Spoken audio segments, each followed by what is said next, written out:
Good afternoon. Welcome to EduSet Network. Friend, as you know, we have this big discussion on the conflict. Yesterday we discussed the various sort of the conflict in society, and you also came to know how the conflict come into the limelight. The major role is played by the reporters, the newsmen, who brings out the conflict, different sort of the conflict, whether it's political, socio, or economics. They bring into the limelight, but they also go through a different sort of problems. What they feel, how do they report. We will talk about all these issues, and for discussion on this very topic, we have in the studio Professor Shivaji Sarkar. He has been practicing journalist. He writes a column on socio-political and economic issues. He has been experience of working in financial experience and was in core team of the designing of Patriot newspaper. And he also have a keen eye on how the conflicts in the society is harming to developments, and keeps reporting on all these issues. So I hope his knowledge will help us to understand this topic in a new perspective. So on your behalf, I welcome Professor Sarkar for EduSet lecture on this very topic. Welcome, sir. Thank you so much.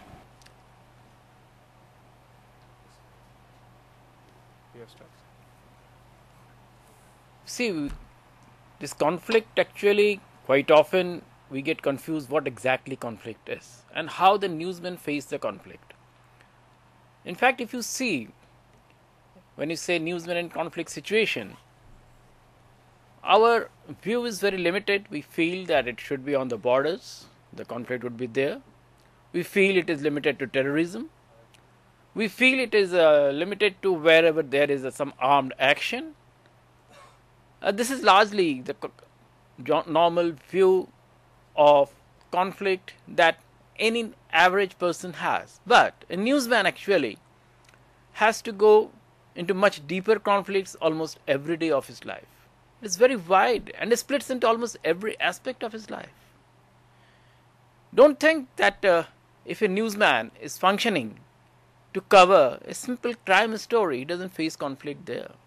If a newsman goes to cover, say, a public meeting, don't think he's not facing some kind of conflict there. He may be facing conflicts even while he's going out on a normal beat to cover any simple story. The conflicts are very wide. Conflicts are there at every point, and newsman has to come out of this situation every day in different ways through different kinds of practices and different kinds of skills that he has to face. Now, where can we have these kinds of conflicts? We can have the conflicts almost with every day with the administration. Yes, it may be the district administration, it may be the local administration, it may be even a health administration, it may be in a state electricity board, it may be an archaeological survey. Quite often you would feel, wow, there can be a conflict in these innocuous places. Yes, that is one question everyone feels and everyone wants to ask. You see, when it comes to coverage of any event, there is one mindset of the journalist and there is another mindset of the persons who are being covered. Largely, the journalist wants to come out with facts which are real and which affects the society, because what purpose the journalism is, that also we need to understand. The basic purpose of journalism is to create an open dialogue in the society. And in the creation of that open dialogue in the society, journalist has to bring out all facts that are relevant to any issue. Now, say it is a crime. Now, why should the administration come in between the coverage of a story in which virtually administration has not played any role? If it is a murder, if it is an accident, the perpetrator of the crime is somebody else. But why the administration is always very skeptic about it? They are skeptic for the reason that these incidents that occur somewhere or other, it reflects on their functioning. And they do not want journalists to bring out wherever they have a role in it. In short, their failures, whatever it is, must not be covered. That is what they want. But if a journalist tries to cover that up, that will be a kind of a censorship. And if there is a censorship, that means the facts would not come out as they are supposed to come out. So the administration officials, they may be district officials, they may be officials at various other levels, they may be officials, say, in a hospital. You go to the hospital, you see so many things, you want to cover it, you want to ask questions, and they feel uncomfortable. And in fact, Archaeological Survey of India or any other state archaeological survey, I'm telling you from my own personal experience, when I went to cover an event and I asked some questions to the topmost person there about certain things happening in that place, he virtually, in a very sober and a sweet note, gave me a small threat. You can't even say it as a threat, it was so couched in so sweet words. He said, if you do it like that, if you ask such uncomfortable questions, I would see that you may not come to this place next time. So this is how it happens. This is how a newsman has to solve or face the conflicts. And this is where a journalist has also to learn the skills to solve the conflicts, because if he doesn't resolve those conflicts, he would not be able to function in his day-to-day life. So conflict is there almost at every level with the administration. Conflict is there also with the policemen. You see, the policemen, they do not want anything to be covered as it happens, because the way the police manual has been made and way their performance parameters are judged, they do not want that all those right things should come out.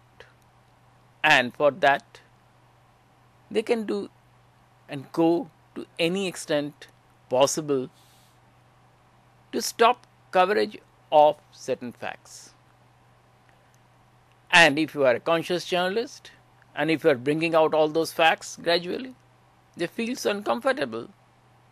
They create many hurdles, many problems for the journalist, and in the most acute scenario, they even go to the extent of creating situations that they deliberately plant something which is not there, and then, of course, the journalist's credibility is questioned, and the organization has least option but to remove him, and that is exactly where these people succeed. So conflicts go into very large and deep areas, and a journalist, while functioning, has not only to plan what he has to cover, but also plan ahead of it. He has to see a future vision that whatever way he is functioning, he should not only function today, but his tomorrow's function also should not be affected.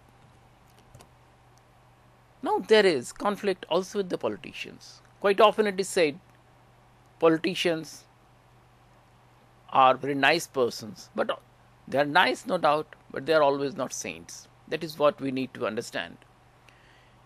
You see, quite often we talk of the internal emergency, and we say that it was created by the politicians so that many things could remain swept under the carpet. But emergency is not a one-time affair actually.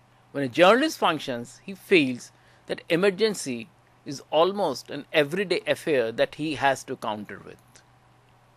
And it is not restricted to the center. It is in every state, it is like that. Whether it is the state of UP, whether it is the state of Manipur, which is always in trouble, whether it is the state of Jammu and Kashmir, where the insurgency is at a high pitch, or even say the Maoist dominated areas in Chhattisgarh, or even say a very simple area like Tamil Nadu, where lots of political wranglings go on, and wranglings are on between different political parties. Journalists often become a victim for no fault of his. And in this kind of scenarios, the journalists and politicians virtually, quite often people say they are in league. In fact, they are not in league, they are almost at loggerheads. And this is one thing you have to understand, how political parties do it very subtly in day-to-day dealings. You see, in everyday affair, a politician would be very sweet, very nice. They would offer you tea, coffee, good drinks, good food, will be nice talker, everything. But when you want to ask some real difficult question, you will find them not so available to you, or they also start become difficult, or they would not answer your questions. And that is the time when a journalist has to take his extra effort to reach to the facts that he has to report. I'm saying facts because truth is perceptive, facts are real. Truth can be different for different persons, but fact will remain the same for everybody. So a journalist works exactly not for truth but for facts, and facts always speak the truth. That is why my stress repeatedly is on facts. Now, how ruthless can politicians be? Well, a good politician, a nice politician, possibly would say, would not try to meet the journalist from the next time. But there are people, and this happens almost in anywhere, everywhere, especially in places away from the main centers of activity in a state or the center like Delhi, the state national capital. Now there are many instances, even normally a very nice state like Odisha also, we have seen journalists not now, in 60s, 70s and 80s being hounded. Their families were hounded. Their family men were killed. Their family men were raped. And situation has been very difficult for the journalist to cover all those incidents which were happening to them. In 1984, the Bihar government brought out a bill which was called the Bihar Press Bill. It was an extreme bill which virtually conceived of how to repress the press, how to repress free coverage of any event. And in such situations, the journalists have little option but to counter such conflicts. And in the case of Bihar Press Bill, journalists, along with all intellectuals from different parts of the society all over the country, they came out literally on the streets all over the nation and also on the streets of Delhi to protest against this kind of a draconian measure. And finally, that bill had to be shelved. So this is how you see issues go on. In many cases, in states like UP, you can say even Maharashtra, and what not, any state you name there, you will find these kind of situations happening where the journalists are assaulted. If not assaulted, they try to assuage newsmen. And through assuaging means, they are virtually literally given gifts, money and many other things, which is against the basic ethical concept of the journalistic profession. And now how in a state where virtually the journalists have very little protection, because journalism in one institution where somehow the industry doesn't extend so much of protection to individual journalists, they have their limitations of money and many other aspects. So journalists in those situations have to counter these situations in a very difficult way, and they have also to see that in their all these happenings, their professional functioning is not affected. Now, recently we have seen the stories of some of the tapes that has caused immense problems in the coverage everywhere. And the media industry in this country faces serious dilemmas, basically because they have also to reconcile to the revenue model. And the revenue model is highly dependent on advertising. And this is where again another dichotomy begins. How a journalist can prevent a conflict with a company or people who are giving advertisements. It is not just that the private sector companies behave in an awry way. Even public sector companies do that. There are many instances where public sector companies, when they found in a particular newspaper or any news organization has given coverage which was not favorable to them, they stopped advertising. Now you would say it is unethical, but this happens in the practical life. And when this happens, the management gets slightly dizzy, and they also want that journalists should not create problem in the revenue earning models. So this creates conflict. And what conflict is that? It is the conflict how the quality of news gathering is to be maintained in an increasingly competitive atmosphere. So the conflict is there that you have to give the right news, and the conflict is also there if you give the right news, your revenue model can be affected. So how to create that balance? This is in fact not a physical assault, but it creates a lot of stress and strain on the functioning of the individual journalist. How he would function, because he doesn't want that the revenue model of his bread earner should be affected. He also doesn't want that his conscience should be affected by not covering what people should know. Now, in the recent Neera Radia tapes that we are discussed in very widely in the media and elsewhere also, we found these questions came out in a very wide way. And Press Council of India also set up study teams to find out what exactly is the truth. And they found out the truth also. And they found out linkages between the corporate houses and some of the journalists also. Now this is a cause of worry.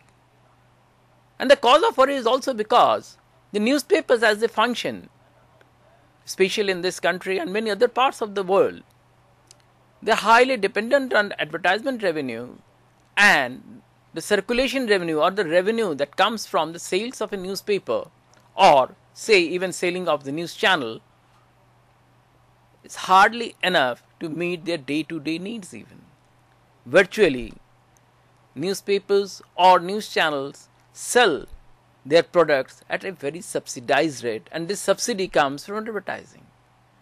So naturally, advertising creates a conflict of conscience within the media. It creates a conflict of ethics within the media. How it would solve, that again remains left to the media houses themselves. Army and paramilitary forces are yet another sources of conflict. Of course, we have been discussing that about the armed conflicts. But while they're supposed to fight out those who are fighting with them with the arms, is fine. But when they go out, say, in an insurgent affected area, or say terrorist affected area, or any disturbed area for that matter, it is very common knowledge that they do not behave the way they are supposed to behave in the professional manner. They barge into very civilian areas, they commit many kinds of things that they normally should not do. And now this becomes a problem for the journalist, whether they should cover it or not cover it. If they cover it, these armed forces are there to take revenge on them. If they don't cover it, the insurgents groups are there to function in the same way with them. So journalist gets into virtually between two kinds of conflicts, and he has to emerge unscathed. Whether it always becomes possible or not, that is another question. We have to go into details of that. Possibly that can be a subject of discussion for another lecture. But we have seen that in these kinds of scenarios, the army or paramilitary forces also function as virtual censors. Yes, they censor news. They do not allow whatever is happening to be published. And the journalists who remain in those areas, if they really do it, they face the threat of being arrested, put behind bars, and in the worst case scenario, even being eliminated. They can torment journalists in many ways. And Northeast, Jammu and Kashmir, Manipur, or the Naxal hit areas in many parts of this country, journalists are often the target for telling the factual truth. So the conflict, you can understand, is how wide it is. Now, again, I would say, just to repeat what I said earlier, the journalism is basically to create an open dialogue in the society. And this is possible when whatever is happening to the people in the society is reported as it is happening. But in these kinds of scenarios, it becomes difficult. It becomes difficult in many ways how you report the real event that has happened like that. And I can tell you, journalists never believe that they have to live in this kind of situation. They do not want to suppress anything, but quite often they are unable to tell what they should be. In fact, in many areas like Manipur and Northeast, Jammu and Kashmir, and even Naxal-hit areas, there are journalists who could not be allowed to go out of their area to give a proper coverage. This is the fact. This is the reality of life. There's another aspect we often face. Just now we discussed the tapes of Neera Radia. But there is another aspect that is called corporate sovereignty. You see, this concept has come up in the 60s. It has started from the United States of America. And there, the multinational corporations virtually were at war with the state. It started with, of course, the USA. Then now we can see it has manifested globally. What they were saying in the 60s, when the US government wanted to impose restriction on these companies, on their functioning in many ways, legal restraints and ethical restraints, these companies said, you see, you are a small country. Yes, even the US is a small country. You function within geographical limit, a territorial boundary. We are multinationals. We are beyond any territories. We function in many territories. So we cannot accept the law that you make. And now, the MNCs since then have become much more powerful. They function almost everywhere, in almost every country now. And they say they have their own sovereignty, and their sovereignties can't be challenged by any national sovereignties. And this comes virtually in conflict with the national ethos, and mostly journalists, since adhere to the national ethos, they also come in conflict with them. And they say, we have the right to advertise the way we want. That is the supremacy of the advertiser. Can we accept that? Can any citizen accept that? That whatever is being advertised is definitely not the truth. Advertisement is always some exaggeration of what actually is being offered. And if a journalist wants to expose that, tell the consumer that this is exactly is happening, the MNCs swoop down on the journalists, swoop down on the news organizations. They are very powerful. They are very organized. They have lots of money. They can dictate terms, and they are dictating terms. That is how you see these Neera Radia type tapes are happening. It is just not that they only want that advertisements should be as they want. They also want that advertisements should be passed on as news. How a journalist should prevent that? Can an editor prevent that? Can a management prevent that? They do not want it, but again, it is an ethical conflict they have to live with. We have seen in the Neera Radia tapes how they lure journalists. They lure journalists in many ways. By giving them employment, by giving them gifts, giving them many other things. And also promising something which normally possibly a journalist can't ever imagine or dream of. If you do not fall into their line, they are very powerful again, I would say. They can arm twist. And arm twisting can be of many kinds. Then the worst is, they can ease out the most uncomfortable journalists by maligning or pressurizing the management. And that means a journalist just loses his jobs. If it is a softer target, if it is a softer action, possibly he would lose his beat. But in many cases, when the conflict comes between revenue earning and sacrificing a journalist, management prefer to do the latter. So you have to see how the entire news system, the management, the editor, the journalists, they're having a continuous kind of conflict with the corporates. And this continues. This has been continuing for the last many decades, and this is continuing even now. No proper solution has yet been found to it. Of course, journalists try to put as much as possible check on it, but it doesn't always become successful. Now there is another aspect we have seen, the paid news. What is this paid news? Is it a new phenomenon? It has come up only during the last 1 or 2 years. We have been discussing this in a wide manner, in intrinsic manner. And overall view, whether it is the Press Council of India, any politician, any individual, any citizen, any official, they all say paid news is bad news. Because paid news is not news.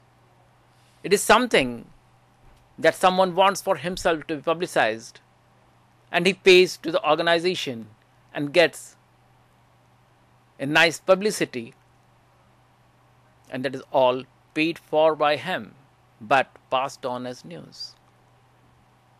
This is extremely unethical. And this is done not only by the politicians. Quite often politicians are blamed for everything. It is just not done by the politicians. Politicians, of course, do it of late, since the political competition has also become so intense. They do it. And they have been doing it in many states, in smaller states, away from the prying eyes of newsmen, in different parts of the country. But it was not a kind of a pandemic. Now it is a pandemic. Corporates also do it. They have been doing it much more effectively and have not got exposed to that much extent as the politicians are. Even the administration, they do it. In fact, I remember when I was a cub reporter with the National Herald in Lucknow, and I was covering the police and crime. And of course, the way I was functioning those days, not many people now function also like that. One day, the city police chief called me and said, had I had the power to pay your newspaper advertisement, you could not have written like what you are being doing now. So this is the paid news phenomenon is there in the mindset of every administrator in one way or the other. Now, how you can prevent that? That is one aspect that needs to be discussed in a very wide way.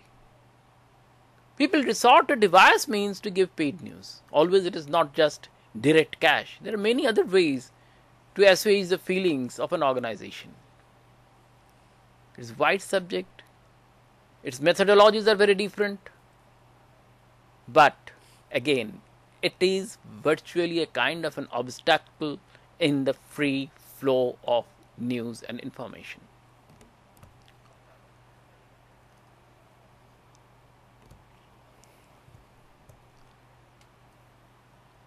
Just now we discussed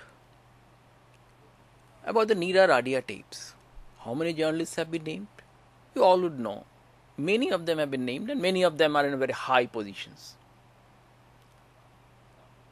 Some of them tried to very vocally create a defense for themselves, but others remain silent. How you solve these kinds of problems? How you solve these kinds of conflicts? Can a journalist alone do it?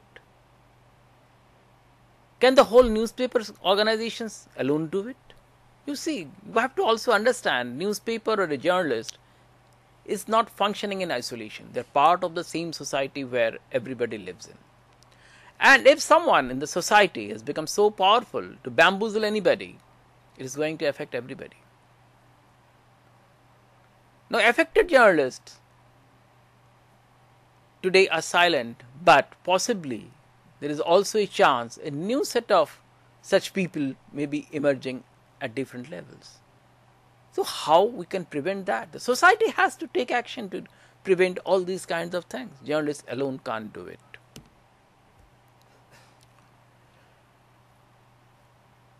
And everything is not so clear either. There is conflict within the system also. Recently, Justice G.R. Majithia, who was the chairman of the last wage board, expressed deep concern that newspaper industry finances remain an area of opaqueness. There is no legal compulsion on most newspaper enterprises to disclose their financial results, except for the few rare instances that they may publicly be traded companies. And this is something very important. Quite often we demand that political parties should have a transparent accounting system.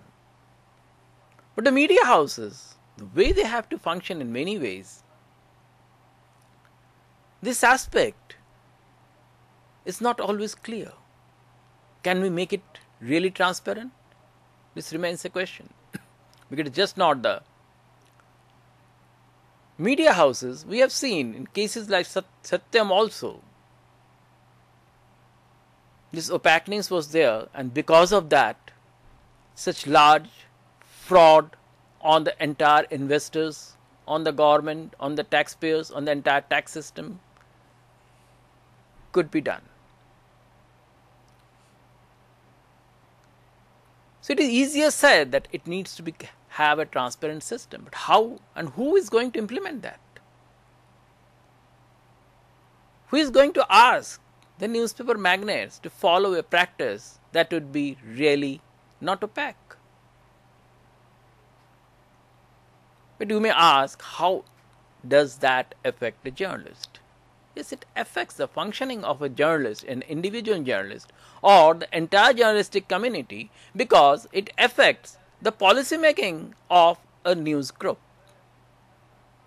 The policy making doesn't become transparent, it doesn't become ethical, and it doesn't become what exactly the people would like it to be. That means ultimate result would be there would be lots of compromises in the coverage of the events, the facts, the news, its display even. How a news is written and how a news is displayed, where it is displayed also matters much. So how it is going to happen? So this revenue model, we have to look at this revenue model of the newspapers, how we can change this revenue model, because it is just not a problem. Quite often we see it as a problem of the news operators. But in reality, it is just not the problem of news operators. The problem is much more and beyond that. Problem is of the entire society. The society will be stifled of getting what it really wants.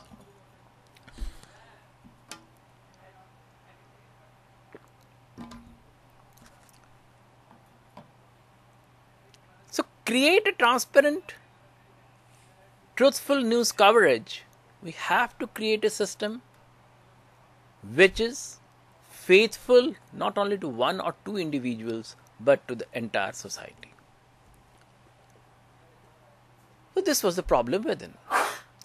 Now let us see how does the terrorist groups impact this conflict scenario. We have seen there are Naxal hit areas in Chhattisgarh, Odisha, Maharashtra, entire northeast, Manipur, Nagaland, Assam. We have seen there are areas of conflicts at various places, armed conflicts. Jammu and Kashmir, there are problems. And apart from that, there are private armies in various parts of the country. It is just not limited to Bihar. In other parts also there are private armies who do not want that newsmen should function freely. We have seen of late what is happening in the areas of Chhattisgarh. It was just not a problem only for the armed constabulary, the policemen, but also in the functioning, in the free movement of journalists there. They can't cover anything that goes against the Naxalites. They can't cover anything that goes against the interest of the constabulary or the policeman. And in many cases, journalists we have seen either have been killed or injured also. In Jammu and Kashmir, often we have seen how different militant groups function as censor for coverage, and in many cases we have also seen how they also organize what they want to be covered. If it is a blast, if it is any of their activity or action, they virtually send messages to the newsmen much beforehand. That is how you see the television cameras standing right at the place where an action is taking place. Is that ethical or not? Has been a question that has debated, because it gives an extra publicity to a cause possibly which is not there. In many areas of Northeast, especially in Manipur, we have seen how journalists are not allowed to function freely. I know some of the journalists who are my personal friends who would not even pick up their phones for the fear that they would be traced where they are located. Their life is in danger. When their life is in danger, that means there can't be a free flow of news coverage. I would just like to give another example of what happened in Punjab in the 80s. You see, newspapers used to, those days only the newspapers were there, and there were not many TV channels. Newspapers used to write them as terrorists. One day they sent a letter to all newspapers that if you write terrorists from tomorrow, you will not be there. Call us militant. And that is how the word militant is now widely used for all these kind of people in the news media. So terrorism, that is what we are discussing, creates greater stress on journalists. There is censorship by terrorist groups in Jammu and Kashmir. International groups are functioning there. They also impose censorship. Even official agencies and security forces, they impose their censorship. Recently, you must have seen and must have read that the government organizations and government agencies have declared that they would not give any advertisement to the newspapers or news organizations who do not adhere to the basic government norms. And that is also another way of creating a conflict on, or imposing a conflict on journalists who are virtually not responsible for it. And if the funding is not there, how would a news system function? You must understand, collection of news is a very intensive area and it costs a lot of money. So you have to see that. We have discussed how local journalists are confined to their homes in different parts of the country. They frequently stop on way to their work. And even the Kashmir Press Guild, a body of senior journalists, have expressed concern over these kind of functioning as stress that should not be there on journalists, but that is unfortunately is there. We have discussed how it is in Manipur. And in that, there I would just like to mention one incident. There is a former secretary of Manipur Hill Journalists Union. He is called Mr. Gwite. Insurgent groups barged into their house just to prevent coverage of factual news which he had done. He was not at home, so he is saved, but his family members had to bear the brunt. Maoist areas we have discussed quite in detail. But when journalists go out to meet Maoists on professional duty, there is another problem. Now you are going to meet a Maoist for professional coverage, but the policemen get a scent of it and they follow the journalist. And that hampers journalistic work because the policemen try to use the journalist to raid the Maoists, which they normally can't do. So this is another kind of conflict. This is a conflict of different interest. It is a conflict of ethics. And the journalistic ethic is create again that open dialogue. And for that open dialogue, you have to talk to everybody, whosoever he is. You have to give his version as well. But the policeman has a different purpose, and they also try to brand journalists as a part of the Maoist groups that we have also seen. And many journalists have suffered for that reason also. Yes, now let us come to how a journalist can really prevent such a scenario. One problem with the media industry is it is not really flush with money except one or two houses. And it doesn't have much funds to spend on training journalists how to cover these difficult areas. And these are really very difficult areas to cover. You require lots of tax, you require lots of knowledge of law, international law, national law. You have to have the knowledge of the terrain. You need to know so many more things. But usually we find journalists lack on those trainings because nobody holds any proper training for them. Journalist professional bodies organize it from time to time, but they can't do it as intensely as it should be done for the journalists because they don't have much of a fund. And all these operations, all these activities need money. Training which should be normally helping not only the journalists but also in the functioning of the officials. The officials do not like such trainings. They see it is a nuisance. It is not their job. Journalists have to function. It is their business to cover news, so they should do it. They do not realize a proper news coverage helps the functioning of officials the most. Journalists have to train themselves, and security agencies also have to learn to help them train in conflict aspects. Only the defense organizes such training, but that is for a different purpose. When war breaks out, how a journalist should go and cover. But for the insurgent infested areas, so far, no such training has ever been conducted by any security agency as such. So we have to see these aspects. But one thing I must say, a basic aspect is, in any case of this kind of armed conflict, the first casualty is the truth. How a journalist can prevent that remains the question. Because the security agencies don't tell the truth, the insurgents don't tell the truth. Who will tell the truth to the journalist? A difficult question and remains difficult to answer. But I have one advice. The journalist, whenever getting into such a situation, first thing they always should do is to how to save their lives and save themselves. Because if you are living today, tomorrow you can do a better coverage. That must be the motto. One aspect and one problem that also affects the journalist is journalists are also not always free from bias. They are from the same society. They are coming from the same sets of people. They also see the same kinds of things. So sometimes the bias gets into them for either of the groups. And that is, again, not in the interest of, again, free and factual news coverage.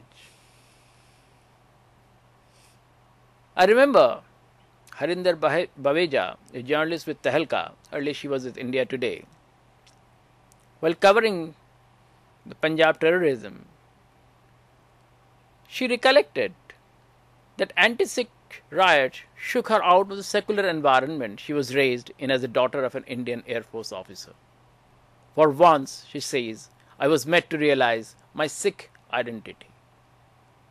So these are some of the problems a journalist faces at very individual level. But how you can be free out of bias, that remains a big question. But that you have to do, because a biased person can't be an impartial journalist. So this is all I have to tell you basically today, because this is an area which is very wide, and there is no limitation of this conflict area. Now you have realized that conflict spreads almost to everywhere and anywhere, and unless you can reduce that aspect, you have your problems. You have the problems not only for you, you have the problems for the society, you have the problems for the entire news world. If you have any questions, I'm prepared to answer. Well, you talked about what dilemma journalists face while covering such a situation. Absolutely. But now we come to the post-reporting things. Having reported all these issues, how one can find out whether this report was uh, free from bias, free from any kind of influences made by any party, etc. How a society can have uh, eye on these things. You see, I would Is there say, any effort being made, like you are having media awards? So yes, such things are being done or not? yes, these things are being done. It is not that these things are not being done. In fact, one good thing in the news world is the editorial meeting that happens every day. Okay, in the we'll discuss editors. this, but before that, I am sorry to interrupt. We have a caller from Haryana, Sure, and I would so like we'll to. let us take up the question from her. Welcome you. Please ask your question. Thank you sir. मैं ये पूछना चाह रही थी कि जो आप अगर जैसे समाज में कई बार ये घटनाएं सुनने में आते हैं कि भाई जैसे कोई चोरी करता है तो लोग उसे पकड़ लेते हैं और खुद ही मतलब उसे सजा देने लग जाते हैं, मतलब इतनी मतलब बेरहमी से मारते हैं कि वो मर ही जाता है या फिर उसके वो कोई अपंग हो जाता है। तो इस बारे में मैं पूछना चाहती हूँ कि ये मतलब इसके लिए क्या जिम्मेदार है, मतलब लोगों की सोच कि आजकल लोग इतने मतलब उनमें पेशेंस नहीं रहा है, या फिर कोई मतलब कानून व्यवस्था हमारी इतनी मतलब ढीली है कि इस पर काबू नहीं पा सकती। तो इस बारे में बताइए। Well, this is a more a question of law and order, not of the reporting sort of thing, because the journalists will report what the things will happen in the society. They are not bound to stop all these kind of things, I think. What you have to say? No, basically, what she was asking is, well, this is really a question that often a journalist faces. That if he goes there for proper coverage, and especially as we have seen, especially in case of Haryana, as it is happening in the Khap Panchayats, when journalists try to report that, we have seen how the journalists were chased, beaten up, and journalists had to really scurry for his life. So this is virtually, I would say, the societal attitude that is also responsible for that. It's just not merely a law and order issue. Law and order issue, of course, is there, but it is a societal attitude, and that is what I was saying all through. That the society has to look for how to change its attitude to the news coverage, because covering any event, for that matter, helps the society correct its own role. If some journalist is giving some coverage of any event, for that matter, the way it is happening, what is an event coverage? Virtually creating a mirror for the society. So why should the society fear the mirror and try to break the mirror? Journalist is virtually a mirror. So this is, I think, gradually with larger education, because literacy is just not education. Today we are just literate in many areas. So with larger education and exposure, I think these issues are going to be gradually solved. Okay. Now we were discussing about that. Yeah. About the how. The bias, how we see the bias and how it is done. You see, every day. Look, given an instance of Naxalism, now we have to test whether the Naxalism reporting is hostile or friendly or what, how it has changed. So how one can do this? So normally I would say that a journalist should cover as it is happening. He should not be either friendly or hostile to any situation. So that aspect remains there, because if he's either friendly or hostile, that means there is a bias in him. And these aspects, I can say, is discussed in detail at every day's news editorial department discussion every morning. And it is discussed very threadbare. It is a very animated discussion. So that is one aspect that is being taken care of. Editors do take it, journalists themselves do take it, reporters do it, others who are involved in the process, they also discuss it, and they also discuss that how, since next evening, their coverage is going to improve upon that. So this is one aspect. The other is, as we in the IMC did a study after this Kargil conflict. We studied 300 newspapers, Indian, foreign means basically US and UK and Pakistan, And we found one aspect, and very interesting aspect was that all newsmen are anyway citizen of one country or another. And in their coverage, we found that their basic citizenship gets reflected. That means they carry their national bias into the news coverage. I will give one instance. Now, there was a national newspaper in Delhi. It was virtually gulping down all the contradictory reports that were being given by the various government and security agencies. And in one report, they are carrying those contradictory figures, those contradictory statements also. We mentioned that. We also found there was a Guardian correspondent who was based in Delhi, but she will remain in Delhi one day and give the coverage of the Ministry of External Affairs in Delhi, security agencies from Delhi. That will be on the top line. But on the bottom of it, she will carry the stories. Sorry to interrupt you again. I have another caller from Haryana. Yes, please. Welcome. Please ask your question. जी sir, मैं ये कहना चाह रही थी कि अभी आपने जैसे मैंने पूछा था आपसे सवाल, तो मैं ये बोलना चाह रही थी कि अखबार में भी अगर ऐसी मतलब समाचार छपते हैं तो भी कोई कार्रवाई नहीं होती, क्योंकि बहुत सारी भीड़ ने ऐसा मतलब किया होता है। और मतलब तो और एक और आजकल जो सवाल उठ रहे हैं मीडिया की स्वतंत्रता को लेकर कि भाई जैसे आतंकवादी घुस आए थे हमारे ताज होटल में, तो उसमें मतलब पूरा लाइव कवरेज दिखाया था, तो आतंकवादियों को वहाँ की जो पोजीशन थी कमांडर की और जो वहाँ पे लड़ रहे थे लड़ाई, उनकी पूरी जानकारी मिल गई थी, जिससे मतलब हमको काफी नुकसान पहुंचा। तो इस पे मतलब सवाल उठते हैं कि मीडिया कितनी मतलब होना चाहिए उनको कि वो साफ दिखा रही है लाइव, और हमको मतलब देश को इससे नुकसान पहुंच रहा है, तो इस बारे में पूछना चाहते हैं। नहीं, आपका कहना किसी हद तक सही है, पर पूरा सही नहीं है। देखिए, सवाल ये है कि इसमें भी एक बहुत बड़ी अंतर्द्वंद छिपा हुआ है कि कोई घटना घट रही है, उसका हम बताएं कि न बताएं। अगर हम नहीं बताते तो आप कहेंगे आपने हमें बताया नहीं। अगर हम बताते हैं तो हाँ, उसका लाभ भी किसी को मिल सकता है, तो हम किस तरह से बताएं। देखिए, ऐसा नहीं है कि जो अखबारों में काम करते हैं इसके बारे में सचेत नहीं है, हम बहुत ज़्यादा सचेत होते हैं।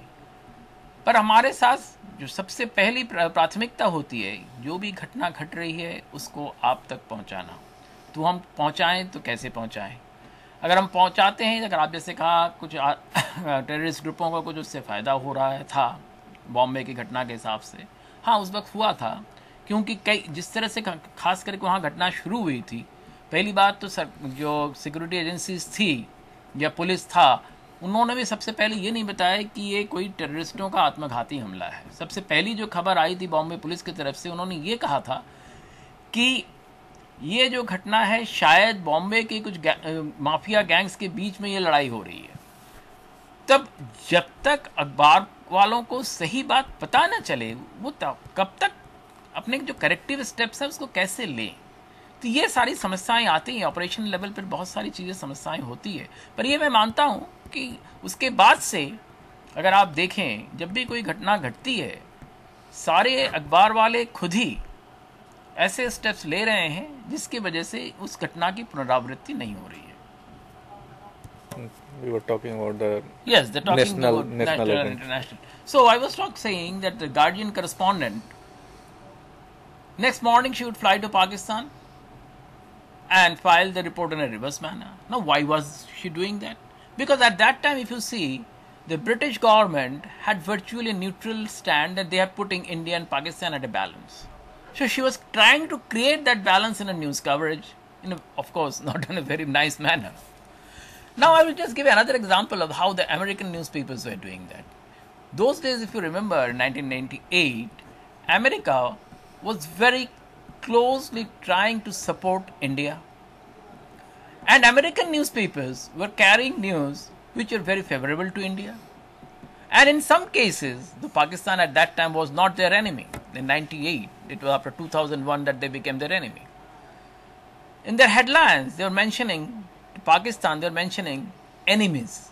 So these kind of biases creep in at national level and international level. And this is what the studies independent organizations that do, that they bring it out. International Federation of Journalists, they also do such studies, and from there also these kind of things come out. Apart from that, there are some human rights organizations, they also do such studies, and this helps the coverage of the news system in a continuous manner. So this is not restricted at any point of time. This is a continuous issue and continuous affair, and news persons also learn from their mistakes, from whatever they do, right or wrong, and they try to improve upon that. It's a very dynamic system. No one solution is good for all the time. So solutions are tried to be found out from time to time. They're evolved from time to time, and new issues come out.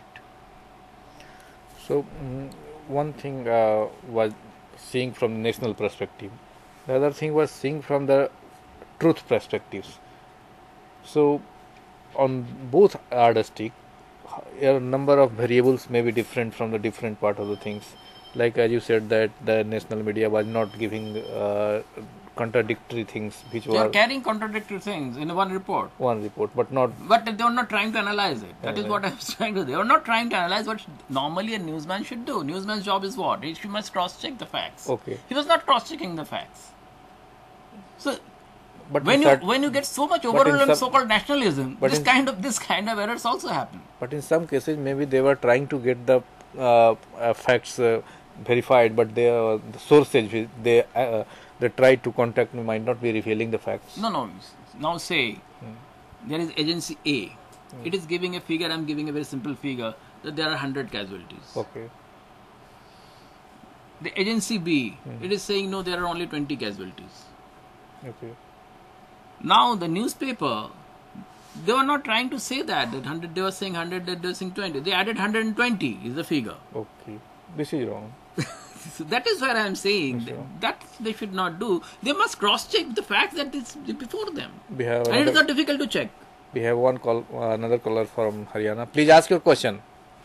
Sir मैं ये कहना चाह रही थी कि जैसे news channels आजकल sting operation चलाते हैं लोगों के मतलब जो गलत काम करते हैं कुछ भी कैसा जो देश के विरोध काम होता है देश के विरुद्ध जो काम होता है तो ये कहाँ तक ठीक है कि वो शायद अपनी मतलब चैनल की मार्केटिंग करने के लिए ये करते हों और एक मतलब आजकल जैसे कोई भी न्यूज आ रही होती है तो उसको इतना बढ़ा चढ़ा कर बताते हैं कि देखना मत भूलिए या फिर ये आपकी जिंदगी बदल सकता है या फिर सावधान हो जाइए पता नहीं कैसे कैसे मतलब वो स्लोगन देते हैं या तो लोगों को डराते हैं जैसे कि ग्लेशियर पिघल रहे हैं या फिर कुछ तूफान आया है या फिर जैसे ये मंदी चल रही है तो हमें भी मतलब कुछ भी ऐसा तो ये इसके बारे में बताइए।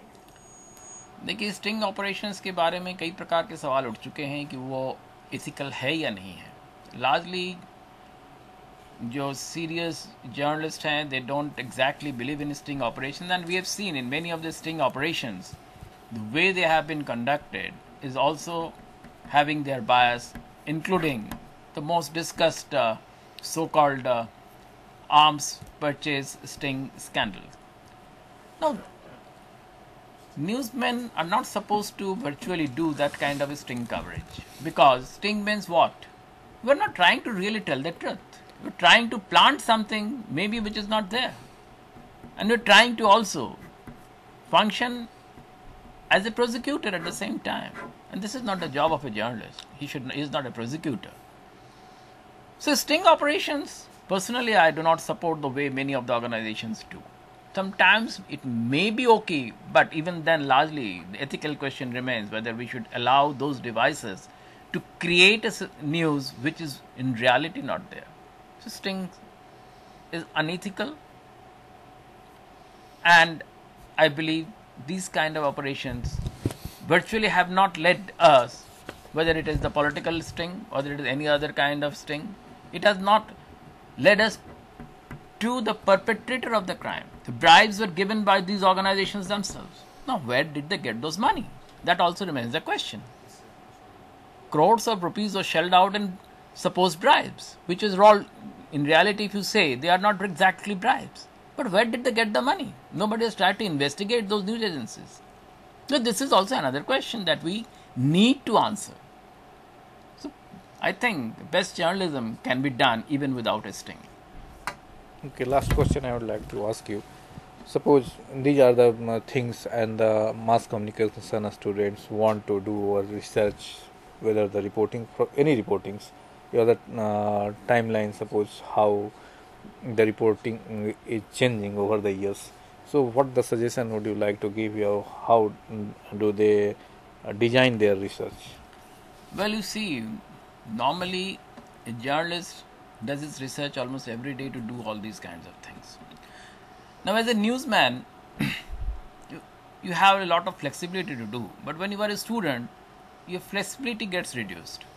So, what you must do is actually to look for one particular event or subject and then start doing research backwards. Now, say you want to do a research on this sting operation. Now, how you would do it? You have to create a hypothesis whether the sting was real or not. And backward you have to work out to find out who were involved persons, what were their aim, what were they trying to find out, whether they have really find out the truth or the truth that was created was really not there. So you have to create a chart, and according to that you have to move out so far, and you will possibly find out what I was telling you without doing, of course, that much of a deep research, that what and from where these sting operators get their money. Nobody has done a research on that aspect. So these are one of the aspects. There may be many more aspects. You see, when you are doing a research, one thing you must remember, you must look for a focused subject. Don't try to make it a very wide subject and do a research. That is not possible. Look for a focused subject, whether it is in a crime area, whether it is in a, say, you want to do a study on Manipur, what is happening and all that there. Keep it restricted to Manipur, don't try to mix it up with Bastar or any other area. So if you can do that, and of course in the research process always you have to move backward, step by step, to find out from where it started and how it started and what, and then you can of course give your suggestions or recommendations in the other part of it. That's a different aspect that is in the conclusion. So, well, friend, today we try to know how the journalists have bring out the things, the true things to limelight, and how they struggle for getting the truth. So, this was the main crux of the today lectures, and as you have all witnessed that due to coverage of the stories, due to coverage of the events, we have been able to sort out the various problems, and we are in a process also to improving the situation, whether it's in corruption, whether it's a law and order problem, or whatever it is. The media has helped us, and also be helpful in coming years and coming decades just add also. To it that media also needs help to solve out many of the problems that they are facing. Yeah. But at the same times, it also we need certain study which gives light to the media, which will help them to go on the right tracks. So with this word, we would like to conclude the lecture here, and I would like to thank all of you for watching the lecture, and on your behalf, I thank Professor Shivaji Sarkar for giving such an insightful lecture on this very topic. Thank you very much.